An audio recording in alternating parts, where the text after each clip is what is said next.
Hey Pet Nation, Dr. T here. And something that happened personally a few weeks ago was that my mom passed.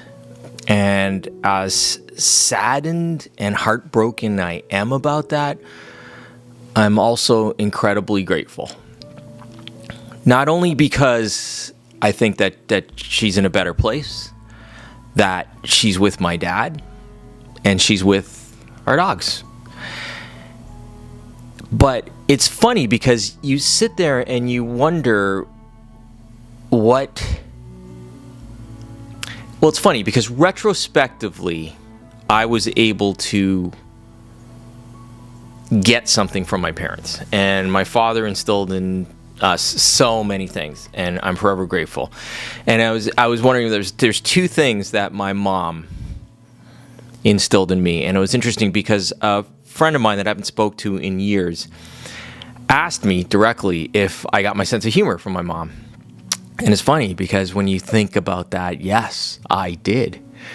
She was always laughing and having a good, funny conversation. So yes, I did. And I'm incredibly grateful for that. And I'm also incredibly grateful because for the past 22 years, I've been doing something that I love, which is veterinary medicine. And I don't think I would be in this profession if not for the love of the human-animal bond. And that is something else my mom instilled in me. It's funny because I'm thinking back to when I interviewed for vet school. And I go, oh, yeah, you talked about a bunch of things. You know, honestly, it was the passing of my dad that made me think of career changes. I was a grad student at the time, and I did not want to pursue that career.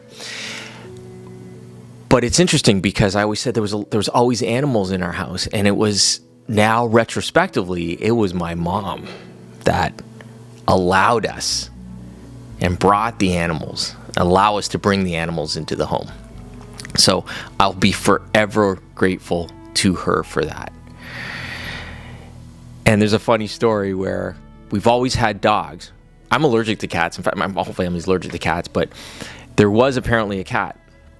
And I brought this up at her funeral, and that when her second child, which is my older brother, was born, she said that the house cat decided, I don't like kids, and he went to live with the neighbors. So it's an interesting story about that. But it's one of those things that retrospectively that I can look back and have happy thoughts about that. So thanks, Mom. Thank you so much for so much. But you've given me two great, wonderful gifts, and I'll always be grateful for you for that. So just a little note here. Thanks for listening. And remember everybody, love your pet like they love you unconditionally. Have a great day.